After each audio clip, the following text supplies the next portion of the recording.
Good afternoon. आज का next lecture हमारा है chapter 5 estimation of power wiring.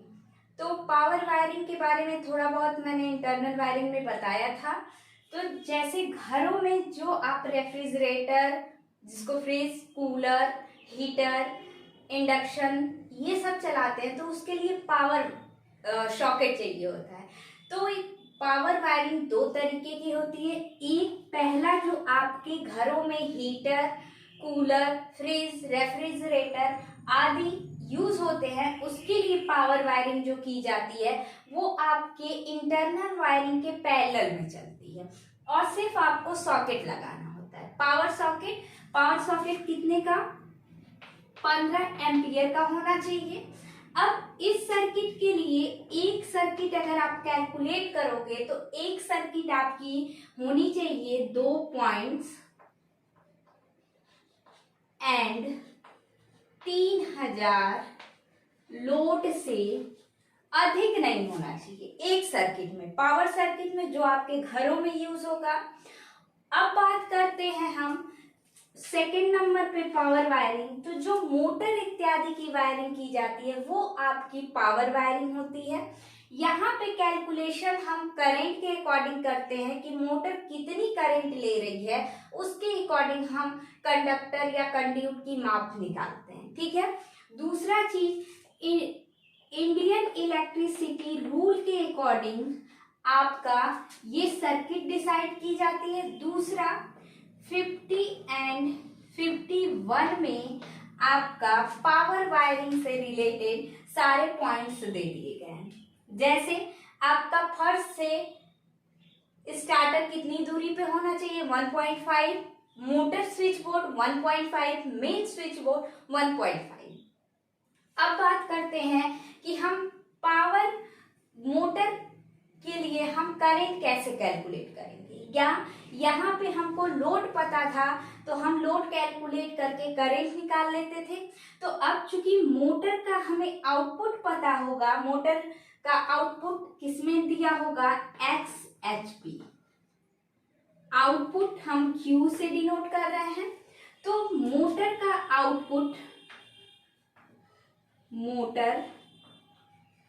Output Q is equal to XHP दिया होगा। अब इसको वाट में हमको चेंज करने के लिए Q is equal to X into 1 HP में आपका होता है 735.5 वाट।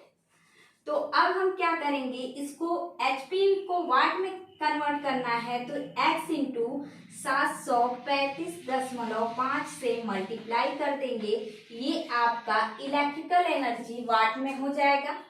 अब हमको चूंकि मोटर है तो मोटर की इफिशियंसी पता होगी, तो इफिशियंसी होती है आउटपुट अपॉन इनपुट। इनपुट हमने माना कि P है तो efficiency eta is equal to Q by P। ये आपकी इफिशियंसी है। अब अगर हमको क्या निकालना है, करंट निकालना है, तो सबसे पहले हम पावर निकालेंगे। P is equal to Q divide by eta in watt में। आप ये इतना कर सकते हैं। अब पावर जो होती है, हमारे पास दो सप्लाई सिस्टम होता है, एक होता है AC सिस्टम और दूसरा होता है DC सिस्टम। अगर DC सिस्टम की बात करेंगे तो सिर्फ एक ही सप्लाई सोर्स होता है, वो क्या होता है? सिंगल फेज 2 वायर या DC 2 वायर। तो जब DC की बात करते हैं तो पावर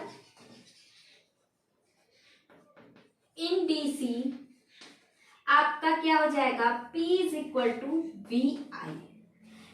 आप यहाँ पे पुट कर दीजिए तो हमको क्या मिलेगा? P की जगह हम रखेंगे VI is equal to Q upon eta. ये I इज इक्वल टू हमको मिलेगा Q divide by eta into V। ये आपका DC के केस में करंट निकाल लेंगे। अब बात करें करेंगे हम सिंगल फेज एसी का, तो अगर बात करते हैं सिंगल फेज एसी का, तो पावर होती है P is equal to VI cos phi. और अगर बात करेंगे थ्री फेज एसी सिस्टम की, तो P is equal to √3 VI cos phi. अब इसी पावर को उठा के हमें रख देना है P की जगह और I की वैल्यू कैलकुलेट कर लेना है।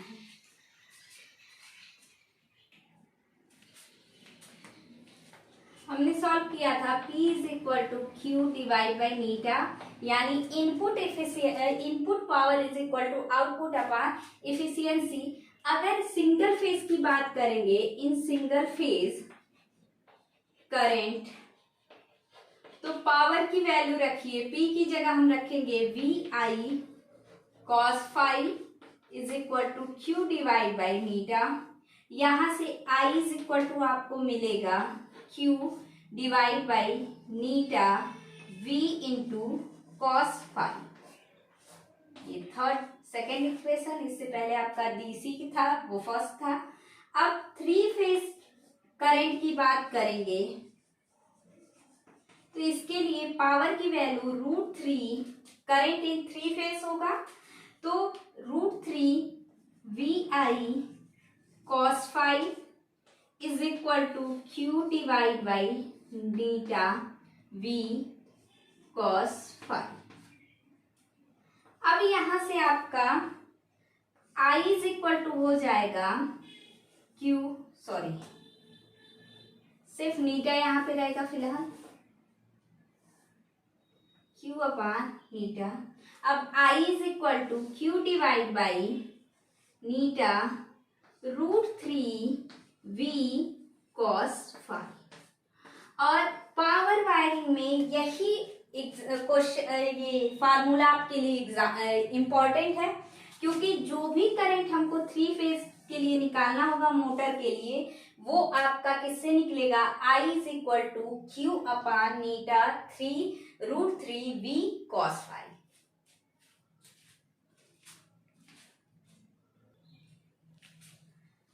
अब हम तीनों फार्मूले पे एक एक एग्जाम्पल देखेंगे। पहला फार्मूला आप डीसी के केस में था आपका, तो इसमें एक क्वेश्चन है कि आपका आउटपुट जो होगा है वो 5 HP का है, जो वोल्टेज सप्लाई दी जा रही है 220 DC, इफिशियंसी आपकी 80% है, तो आप फुल लोड करंट निकालिए।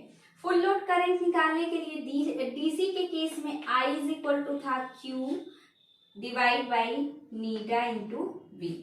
अब Q की वैल्यू 5 इंटू 735.5 डिवाइड बाई नीटा 80% है तो 0.8 इंटू V की वैल्यू 220। अब इसको अगर आप सॉल्व करोगे तो वैल्यू आएगी आपकी 20.895 एम्पियर। ये आपकी फुल लोड करंट है। अगर आपको डिसाइड करना होगा कि कितना कंडक्टर, किस माप का कंडक्टर ले जाना है, या कौन सी माप का आपका स्विच बोर्ड या मोटर का स्विच लगाना है, तो हम क्या करते हैं, I डैश निकालते हैं। I डैश क्या होती है, फुल लोड करंट का 1.5, यानी 1.5 इंटू I। इसको क्या करेंगे हम, 1.5 इंटू I की वैल्यू 20.895। अब इसको जब मल्टीप्लाई करोगे आप तो वैल्यू कितनी आएगी,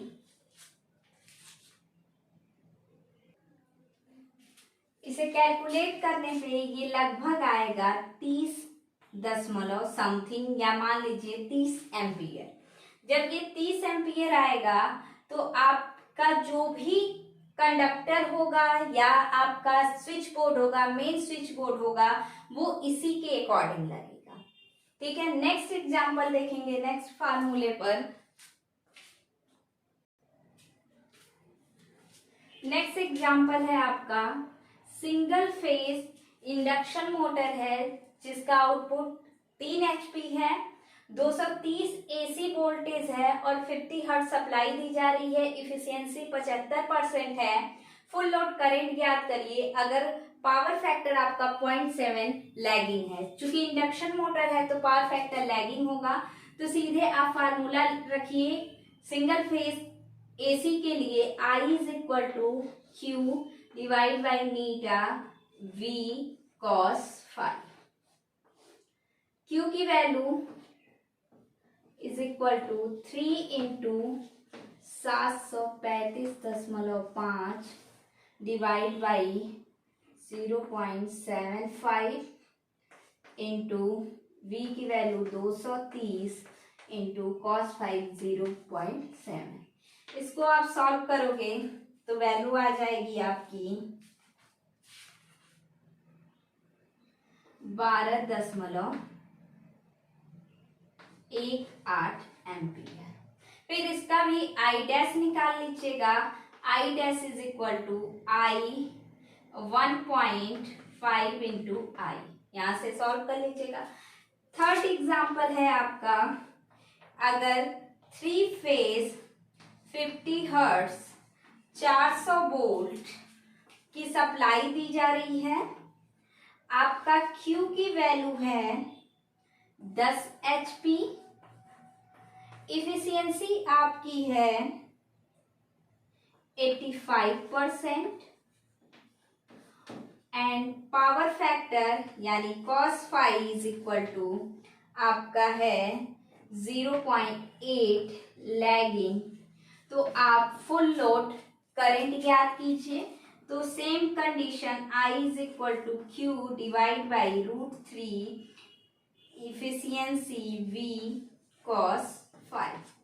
अब यहाँ से Q की वैल्यू 10 गुणे 735.5 divide by √3 into 0.85 into 400 volt into कितना होगा आपका cos phi कितना है 0.8।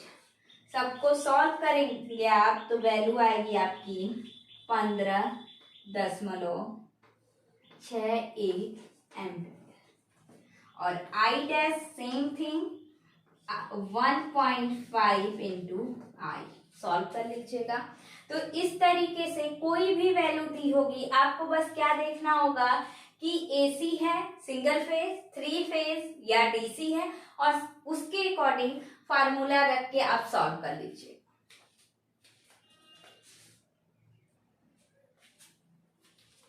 पावर वायरिंग का नेक्स्ट एग्जांपल है आपका फोर्थ है। फिगर ए में, ये रहा आपका फिगर ए। फिगर ए में एक आटा मिल का प्लान है जिसकी 5 HP 400 volt 50 hertz 3 phase induction motor के लिए पावर वायरिंग करना है। इसका बहुलाइन वायरिंग, मल्टीलाइन वायरिंग एंड आवश्यक सामग्री का मूल्यांकन कीजिए। ये प्लान आपका दे दिया है, ये आपका है 4 मीटर लंबा और 3 मीटर चौड़ा रूम है जिसमें आपको एक मोटर लगाना है। मोटर का भी एग्जैक्ट लोकेशन दे दिया है कि दीवार से 1 मीटर इधर छोड़ के 1 मीटर इधर छोड़ के आपको मोटर लगानी है, क्योंकि रूल में दिया है कि मोटर जो है आप दीवार के जस्ट पास नहीं लगाओगे, दीवार से लगभग 1 मीटर या 50 सेंटीमीटर इतना छोड़ के लगाते हैं, और यहाँ से 3 मीटर छोड़कर आपका मोटर है। सप्लाई के लिए भी इसने जगह दे दिया है या बता दिया है कि यहाँ आपको सप्लाई लगाना है और यहाँ आपका क्या लगाना है, मोटर। डोर यहाँ पे है। तो अब देखिए, सबसे पहले सॉल्यूशन जब सॉल्यूशन करेंगे तो इसमें क्या होगा, सॉल्यूशन में पहला पॉइंट आपका एजम्पशन होगा। एजम्पशन में आपको क्या क्या चीजें मिली हैं करंट निकालने के लिए। 3 फेज है तो आपको क्या चाहिए, पावर फैक्टर, इफिशियंसी। आपको आउटपुट मिल गया 5 HP, तो पावर फैक्टर हमने माना कि क्या कितना है 0.8 लैगिंग। इसके बाद इफिशियंसी हमने 80% ले लिया।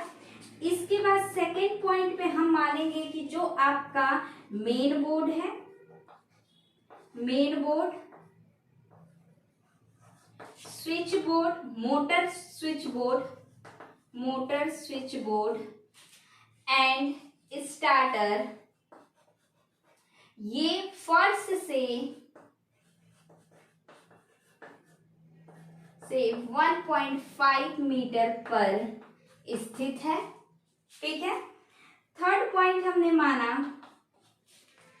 कि जो वायरिंग है वो आपका कंड्यूट पाइप के थ्रू होगा, कंड्यूट पाइप के थ्रू या वाहक नली के थ्रू,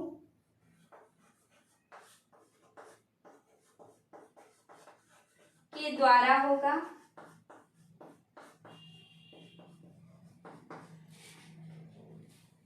पीवीसी वायर हम यूज करेंगे। पीवीसी कंड्यूट वाहक नली भी पीवीसी होगा। वायर आपका पीवीसी, सॉरी विद्युत रोधन जो है वो आपका, या जो कंड्यूट होगा वो पीवीसी का होगा। इसके बाद दीवार की मोटाई, दीवार व मोटर के बीच की दूरी जो होगी वो 20 सेंटीमीटर, 20 सेंटीमीटर होगी। 20 सेंटीमीटर नीचे, यानी दीवार जो है ये मोटर है और ये दीवार इससे 20 सेंटीमीटर नीचे से होकर जाएगी, यहाँ है इस तरीके से। और जो मोटर और फर्श के बीच की दूरी होगी, यहाँ से और फर्श मान लीजिए यहाँ कहीं होगा, फर्श के बीच की जो दूरी होगी वो 50 सेंटीमीटर होगी। वाहक नली जो है वो आपका 5 मीटर के लंबाई में उपलब्ध होगा। तो ये एजम्पशन हो जाएगा। सेकेंड पॉइंट में हम करंट निकालेंगे। आपके क्वेश्चन में क्या क्या दिया था? आउटपुट जो था 5 HP, यानी 5 HP है, इसको क्या लिख सकते हो 5 इंटू 735.5 वाट। वोल्टेज 40 वाट, इफिशियंसी 80% और पावर फैक्टर 0.8 लैगिंग। तो यहां से फार्मूला हमारा क्या था? I इज इक्वल टू आपका था Q output upon efficiency √3, 3 phase है तो √3 फेज है आपका V cos फाई। यहाँ से वैल्यू पुट करिए, ये हो जाएगा 5 into 735.5 divide by 0.8 into √3 into 400 into 0.8। इसको सॉल्व करेंगे आप तो वैल्यू आएगी आपकी I इज इक्वल टू 12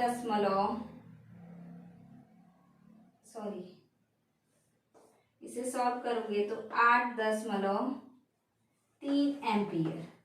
अब इसका हम क्या निकालेंगे? ये तो फुल लोड करंट है। मान लीजिए फॉल्ट आ गया तो वो फुल लोड करंट का 1.5 गुना लेगा।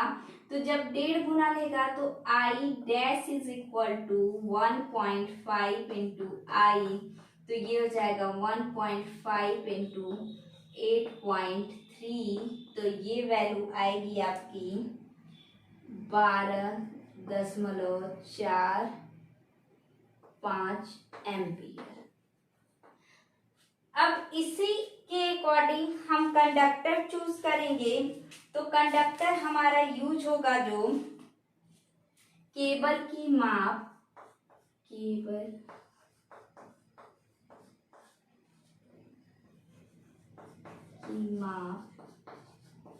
बराबर 2.5 mm square.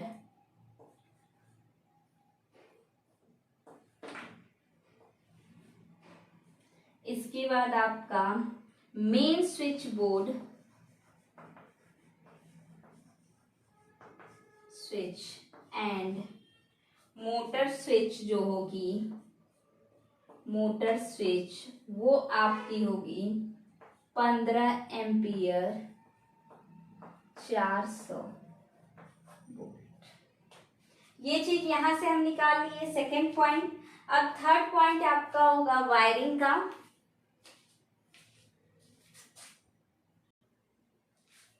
Main switch board की रेटिंग आपको नीचे नहीं दिख रही है, इसको हमने यहां लिख दिया 15 एम्पियर 400 वोल्ट।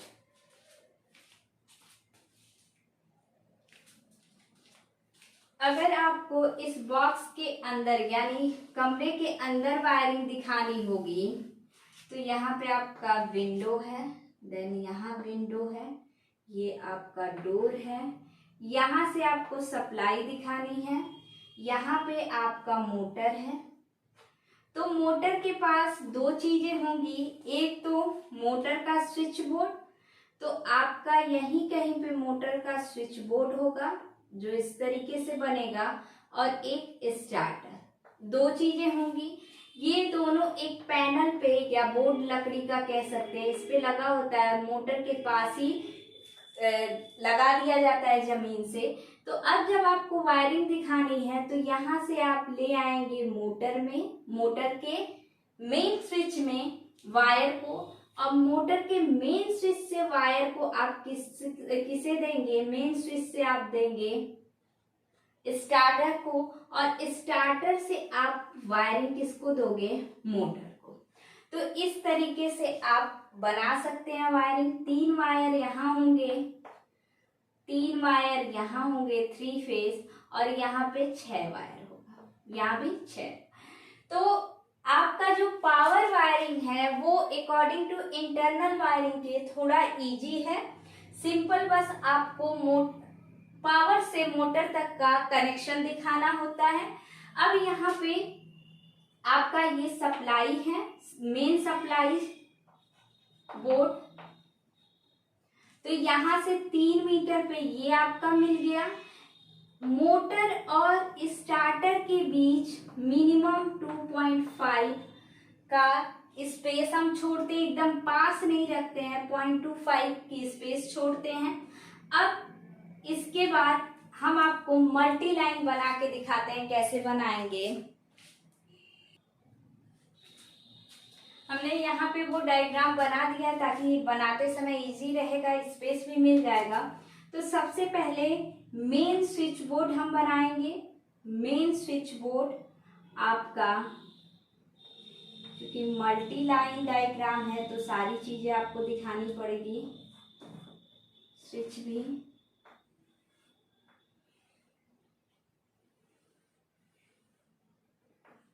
3 फेज है, तो यहाँ पे 3 फ्यूज होंगे।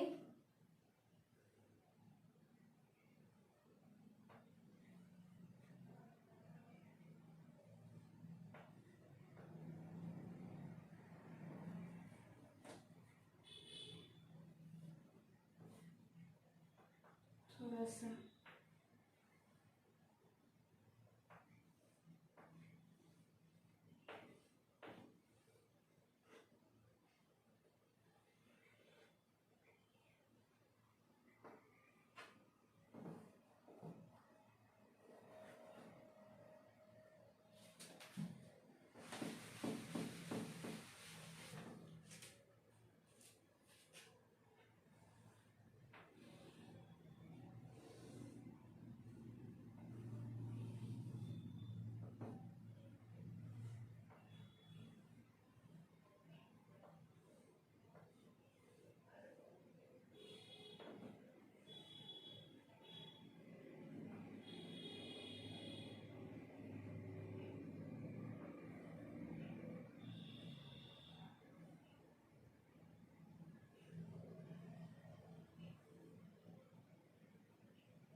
ये मेन स्विच बोर्ड है, यहाँ से R Y B, ये होगा R Y B। अब यहाँ से यही 3 वायर आपके जाएंगे कहाँ पे, यहाँ पे हमने बना दिया मोटर का स्विच बोर्ड, ये भी ऐसे ही बनेगा।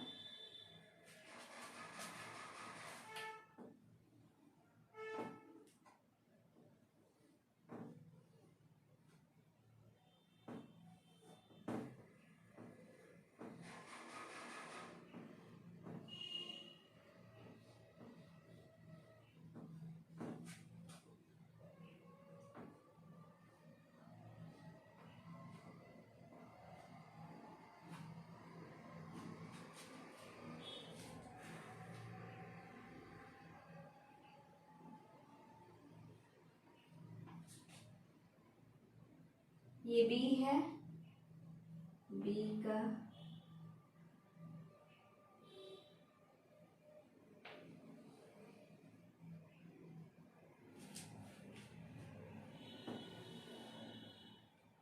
सबसे पहले R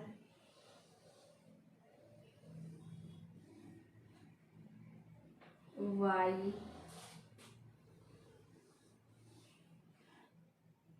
फिर B।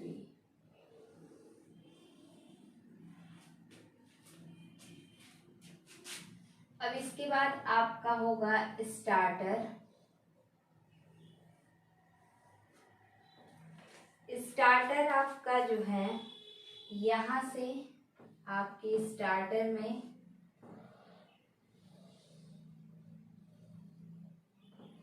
R Y B, ये आपका डायरेक्ट ऑनलाइन स्टार्टर है, DOL 5 HP तक की मशीन है, मोटर है, तो आप DOL लगा सकते हो स्टार्टर। अब यहाँ से आपका यहाँ पे कहीं आपका मोटर होगा, मोटर को एक बेस पर रखते हैं ताकि वाइब्रेशन कम से कम हो। ये आपका मोटर है, ये इसे उठाने का काम किया जाता है। अब स्टार्टर से आपके ये क्या है, आपका सरफेस है, तो स्टार्टर से 6 वायर आएंगे, 1 2 3 4 5, 1 2 3 4 5 6। अब यहाँ से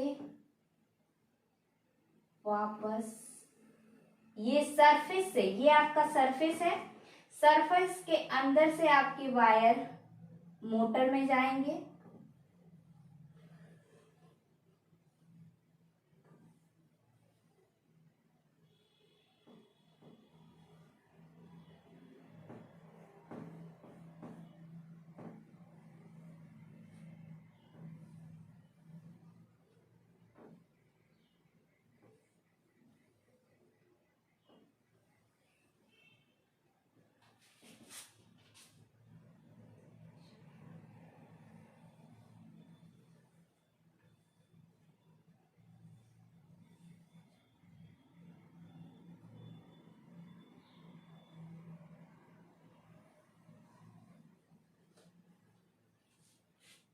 छह वायर आपके स्टार्टर से गए।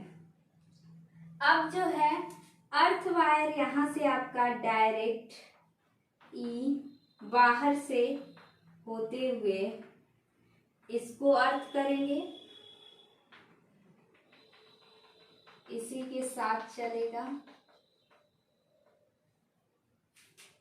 अब यहाँ से ये वायर यहाँ आएगा, इसे अर्थ करेंगे, फिर डॉटेड ये जाएगा आपके स्टार्टर में,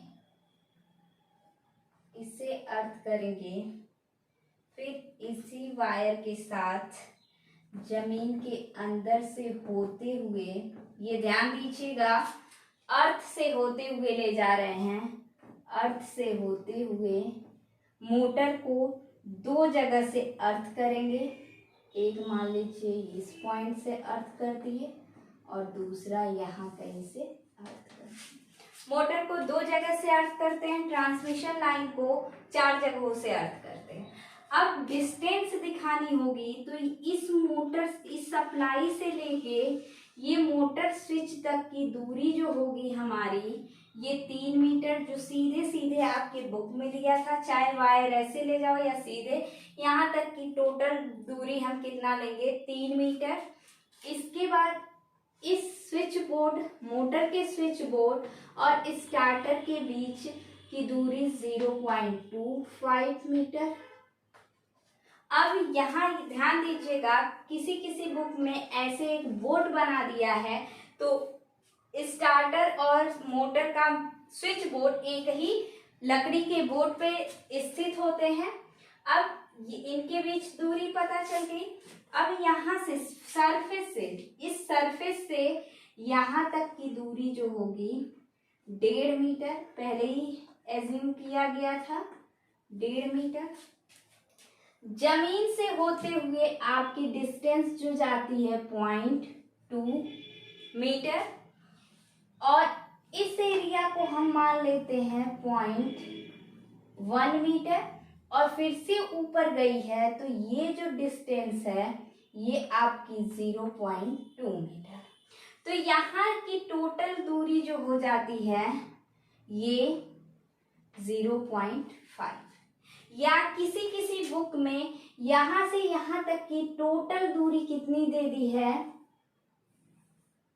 0.2 ये डिस्टेंस हो गई, और 0.5 ये यहाँ से हम यहाँ बना दे रहे हैं, इस लाइन से लेके यहाँ तक की जो दूरी है ये 0.5 है, और ये जो डिस्टेंस है आपकी 0.2, कहीं कहीं पे 0.3 ले लेते हैं, और ये जो डिस्टेंस है 0.7 मीटर लेते हैं। तो ये सारी डिस्टेंस, इसको टोटल अगर हम देखेंगे तो ये 0.2, 0.59,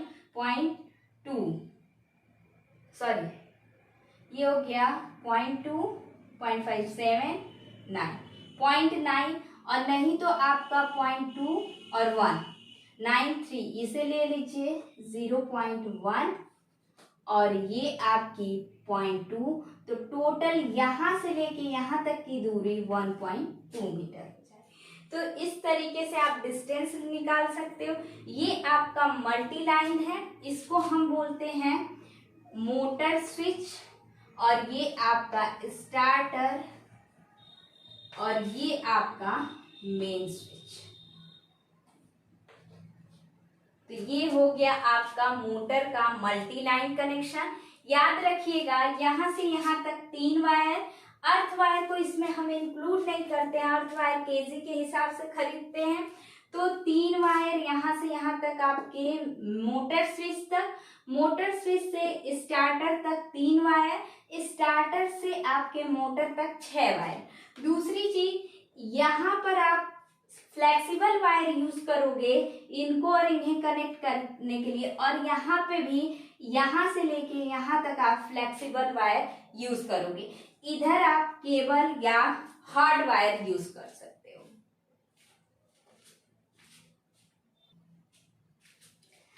अगर आपको सिंगल लाइन डायग्राम बनाना होगा तो आपका यहाँ पे क्या था, सप्लाई, इस तरीके से फ्यूज के रूप में आप दिखा दीजिए। सप्लाई से होते हुए वायर आपका 3 मीटर गया। सबसे पहले कहाँ पे गया है आपका, मोटर के स्विच में, और मोटर के स्विच से होते हुए आपका गया है स्टार्टर में। स्टार्टर डायरेक्ट ऑनलाइन स्टार्टर हमने यूज किया, और इस स्टार्टर से होते हुए ये मोटर में गया। मोटर कितने एचपी का था, 5 एचपी का था। तो अब यहाँ से यहाँ तक जो वायर आए थे, 3 आए थे, 3 इधर गए, यहाँ भी 3 आए, ये मोटर स्विच बोर्ड है, या सिंबल ये होगा आपका स्टार्टर है, 3 वायर यहाँ पे गए और यहाँ 6 वायर। तो इस तरीके से आप दिखा दोगे। अब टेबल बनाओगे, कंड्यूट की माप 3 वायर के लिए, यहाँ पे आपका 3 वायर 3 मीटर, 3 वायर 0.5 मीटर, और ये आपका फ्लेक्सिबल वायर है। यहाँ पे आपका 6 वायर है, 1.5 मीटर आपका हार्ड वायर होगा और 1.2 मीटर आपका फ्लेक्सिबल वायर होगा। तो कंड्यूट और वायर आप इजीली निकाल सकते हो।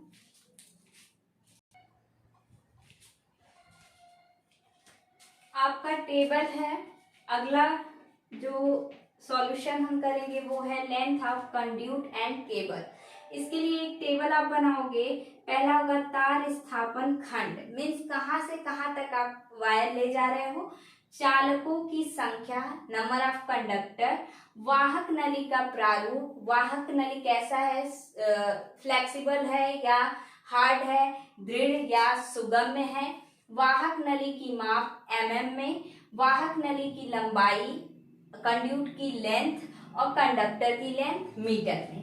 तो ये आप सबसे पहले आपका क्या था, main switch to motor switch, यही तो आया था। मेन स्विच से मोटर के स्विच तक जो गया था, चालक की संख्या कितनी थी, 3, वाहक नली का प्रारूप क्या था, दृढ़ यानी हार्ड, और वाहक नली की माप क्या होगी, 3 वायर के लिए कितना है, 19 mm का कंड्यूट यूज होगा।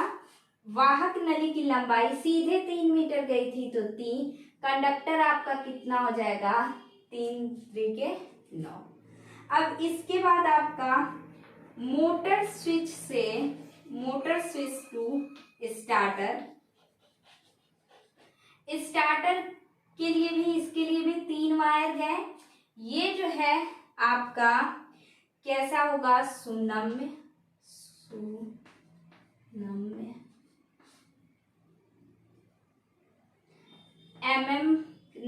mm का। वायर कितने हैं, वाहक नली की लंबाई कितनी है, 0.25। वायर आप निकालोगे तो कितना हो जाएगा, 0.75। कंडक्टर से मल्टीप्लाई कर दीजिए। नेक्स्ट एंड लास्ट आपका क्या है, स्टार्टर टू मोटर टर्मिनल्स। तो ये यहाँ पे कितने वायर जा रहे हैं, 6 वायर हर जगह, बट 2 कंडीशन है। एक है आपका दृढ़ के लिए कितना आपका है, होगा कितना, 6 वायर है तो 25, और कितना 1.5 मीटर, ये हो जाएगा 15। मल्टीप्लाई कर दीजिए 6 का 15 में। और दूसरा आपका सुनम्य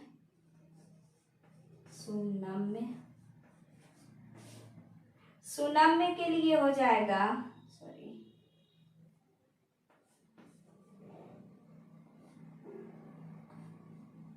सुनम्य के लिए होगा 25, माप 25 ही होगी।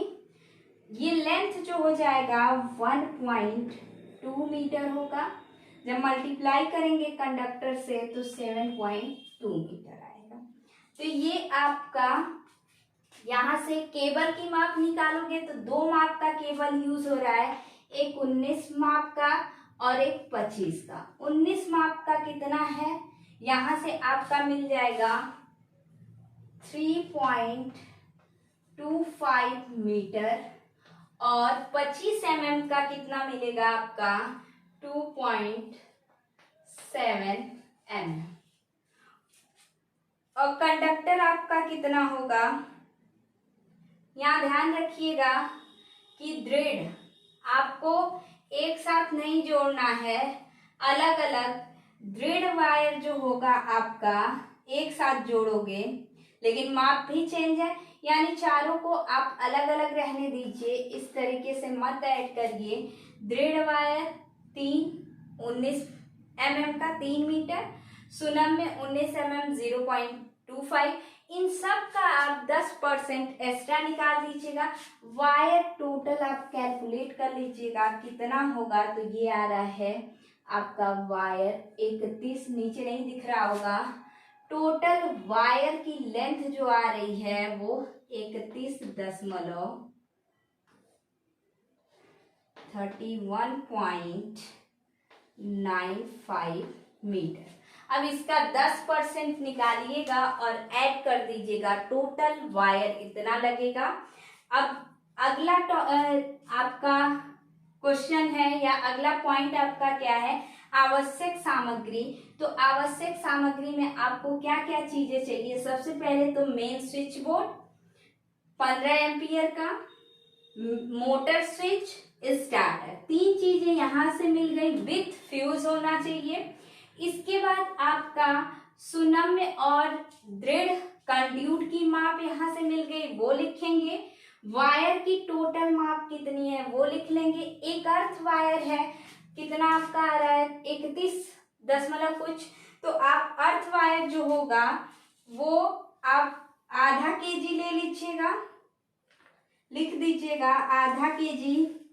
इसके बाद जो बोर्ड होंगे, बोर्ड की माप लिखिएगा, कहाँ पे कंड्यूट, जो आपकी कंड्यूट है कहाँ पे इस तरीके से टर्न हो रही है तो वहां पे कोहनी, जहां पे 2 साइड से जा रही होगी वहां पे टी, या 3 साइड से जा रही होगी तो उन सबको कैलकुलेट करके लास्ट में ऊपरी प्रभार, सडन चार्ज, इन सब को जोड़ के आप जब कैलकुलेट करेंगे तो वही आपका पावर वायरिंग का एस्टिमेटिंग एंड कास्टिंग होगा।